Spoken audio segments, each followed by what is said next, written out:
Hai, Assalamualaikum warahmatullahi wabarakatuh.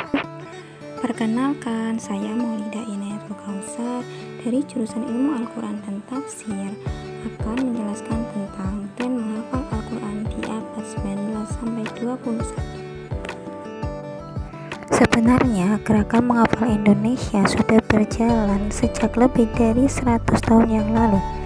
Para santri menghafalkan Al-Quran di masjid, musola, atau surau di kampung-kampung dengan bimbingan para kiai. Hal itulah yang menjadi cikal bakal pondok-pondok pesantren tahfidz Al-Quran di desa-desa dan di kampung-kampung. Kemudian mulai tahun 2000-an ke atas, gerakan menghafal Al-Quran mulai menjamur kepada hampir semua kalangan umat Islam. Gerakan menghafal Al-Quran telah menjadi fenomena positif baru di dekade pertama dan kedua abad 21 ini. Selanjutnya, pada perkembangan menghafal Al-Quran seperti masa ini ditandai dengan semakin banyaknya sarana-sarana untuk menghafal Al-Quran, seperti halnya yang ada di pondok-pondok pesantren tahfidzul Quran. Selain itu, ada juga ajang perlombaan musabaqah hifdzul Quran atau musabaqah menghafal Quran. Sepertinya telah ada beberapa tahun belakangan ini di stasiun televisi, contohnya program Hafidz Indonesia yang diadakan oleh RCTI.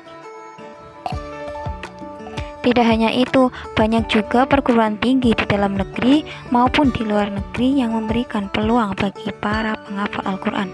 Hal inilah yang menjadi motivasi dan dorongan bagi sebagian masyarakat untuk menghafal Al-Quran.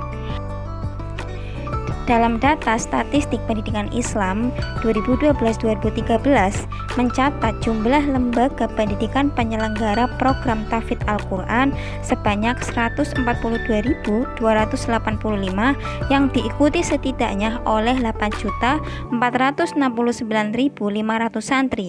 Adapun merujuk pada data dari Direktorat Pendidikan Diniyah Pondok Pesantren, pada tahun 2015 terdapat 1061 pesantren yang secara khusus menyelenggarakan tahfidz Al-Quran. Dan pada tahun 2013, Rumah Tahfidz Darul Quran yang di bawah naungan Ustadz Yusuf Mansur berhasil membina lahirnya lebih dari 300 pusat-pusat kegiatan tahfidzul Quran dengan nama yang dikenal dengan Rumah Tahfidz. Hingga tahun ini jumlahnya terus bertambah. Fenomena di atas menandakan bahwa kesadaran masyarakat tentang keutamaan menghafal Al-Quran semakin meningkat. Hal ini juga sebagai bukti bahwa Allah telah memudahkan hamba-hambanya yang mau mempelajari Al-Quran, sebagaimana tersebut dalam firman-Nya Quran Surah Al-Qamar ayat 17 dan 22 yang berbunyi, Walaqad yassarnal Qur'ana lidzikri, yang artinya, dan sungguh kami benar-benar telah memudahkan Al-Quran untuk diingat, sehingga membacanya merupakan ibadah paling utama jika dilakukan secara istiqomah. Di samping itu, menghafal Al-Quran juga merupakan bentuk jaminan Allah terhadap pemeliharaan keaslian dan kemurnian Al-Quran. Meskipun Al-Quran telah diturunkan ribuan tahun silam, kalimat yang berbunyi Inna nahnu nazzalna dzikra wa inna lahu lahafidun dalam surah Al-Hijr ayat 9 dimaknai oleh Profesor Quraish Shihab sebagai keikutsertaan umat Islam pilihan Allah untuk menjaga dan memelihara Al-Quran, yang salah satunya adalah dengan cara menghafalkannya.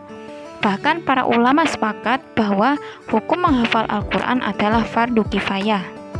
Oleh sebab itu, mari kita bersama-sama sebagai generasi muda, sebagai generasi Qurani untuk selalu senantiasa menjaga dan memelihara Al-Quran, dengan salah satu caranya yaitu dengan menghafalkannya. Sekian yang dapat saya sampaikan. Semoga dapat bermanfaat. Billahi taufiq wal hidayah, wa ridha wal inayah. Wassalamualaikum warahmatullahi wabarakatuh.